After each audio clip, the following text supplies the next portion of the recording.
Excuse me? Where did he surrender? Appomattox Courthouse. My memory is that good. My memory and my history is that good. That's what that was. That was Robert E. Lee, a rebel, Shane Gillis, doing the surrender deal for the whole woke culture at Disney. I mean, when I saw that, when I saw those clips circulating on social media, I was like, we won. We popped woke culture. You get that? Popped woke culture. We won. And when I say we, I'm including myself, and I'm going to include people that, I got mixed feelings about for sure. But I literally did think about Clay Travis and Outkick. And like people that have been on the front lines the entire time when there was a price to pay for being politically incorrect and for standing your ground. You got to tip your hat to Clay Travis and Outkick. You got to tip your hat to Riley Gaines, the swimmer. You got to tip your hat to Pat McAfee. And I know he's over the edge, but he's not woke. And you got to tip your hat to Dave Portnoy, as I already have. These are what I'm calling my Purple Heart people of the woke culture, the popping of the woke culture movement. And we have to celebrate this. We can't sit around, I can't, and be cynical and act like we're not making real progress in this culture war. And so I think about Bobby Burack, who works for Outkick and stands his ground. I think about Sage Steele that lost her job at ESPN because she wouldn't back down. I think about Michelle Tafoya that left NBC Sports and Sunday Night Football to get into podcast lane so she could speak her mind. I think about Harrison Butker, the kicker for the Kansas City Chiefs, that went to a Catholic university and spoke Catholic truths to a bunch of other Catholics and took all kinds of hell. I think about Antonio Brown. Yes, I know he's wanted right now for attempted murder. Yes, I know he's apparently fled the country. But whoever's been running AB's Twitter feed, hats off to you, hats off to AB, hats off to all of these people that stood their ground and help us win this part of the culture war. And so and look, did it take 10 years? Yes, it took 10 years. But this is why you never give up. Because even if it takes 10 years, it's well worth it. And I hope that you will be inspired by the progress, the obvious progress, that Disney, a grooming institution, the headquarters for the alphabet mafia, they had to wave the white flag. Oh, okay, Shane Gillis, come on up here. Crack lesbian jokes, crack LGBTQ insensitive jokes, crack jokes about these black queens and them beating up Caitlin Clark. Crack whatever joke you want, Shane. We have to surrender. This is what victory looks like, tastes like, is, and we have to celebrate it because it's inspiration. It's an indication that we should continue the fight and we should switch targets. And I'm going to get to that in a minute. But I do want, I do want to talk about just a tiny bit negative about some of the turncoats that I'm calling them. People that should have stayed in the fight with the rest of us. But they felt like they couldn't go the Pat McAfee route. They couldn't go the Clay Travis route. Because Clay Travis and Pat McAfee, they got big checks.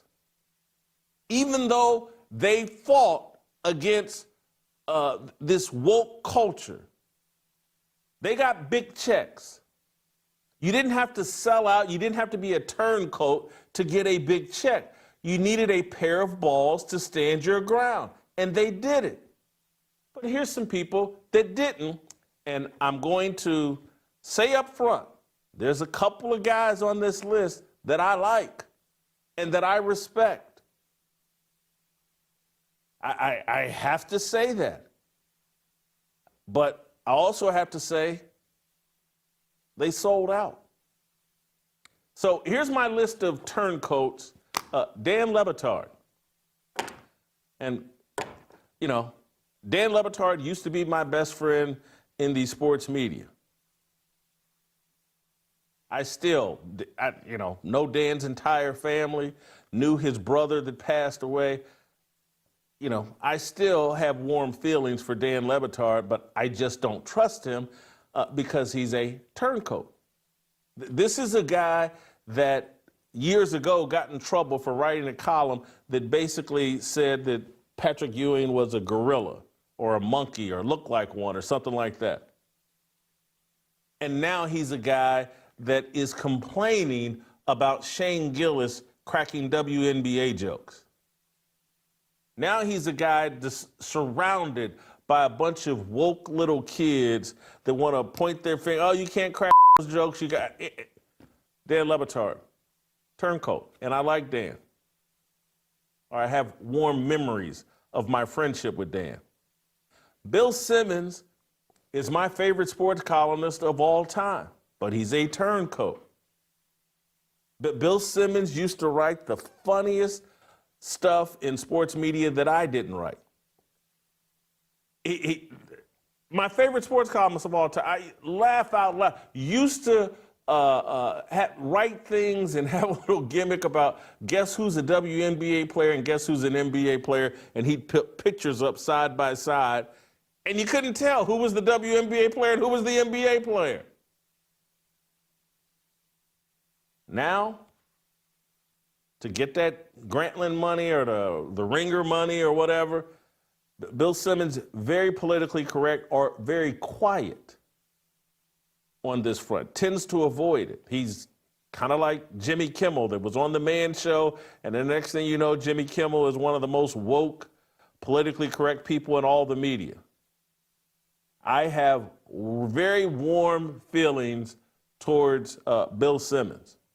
And my memories of his politically incorrect and very, very provocative, ahead of the curve, informative columns, someone that I respect.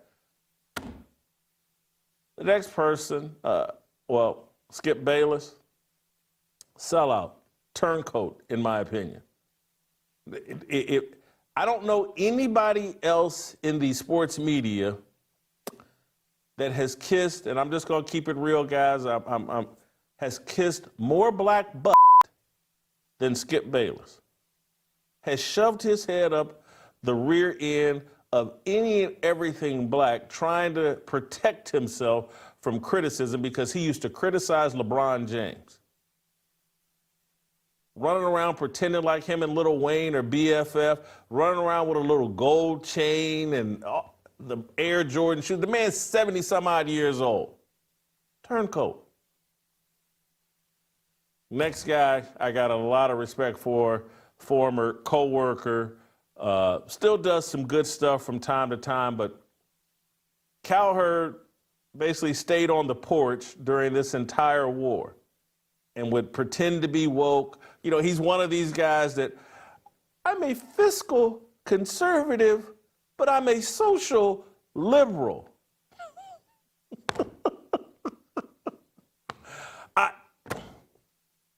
And my best friend is Bill Romanowski, but I'm telling you, I like Cowherd. I like what he does from time to time. Because now that the wind is blowing the other direction, he's aware that the wind is blowing the other direction. We're about to see the real Colin Cowherd again from time to time. But I got to call him a turncoat. Sorry, Colin. Sarah Spain and Katie Nolan, these guys are easy for me. I don't like either one of them. Sarah Spain entered the media universe by offering up her brain and herself for Super Bowl tickets. And now is one of the biggest woke scolds in the history of sports media. She hates everything, including Shane Gillis's brilliant hosting of the ESPY Awards. And Katie Nolan is basically white Joy Taylor, who was supposed to be some sort of rebel, supposed to be, some kind of provocative, edgy talk show host. She was going to set the sports media on fire. She's always been a corporate clown and a Joy Taylor, the original Joy Taylor, laid the blueprint and the foundation for someone like Joy Taylor to even exist. Anyway, all these people turncoats.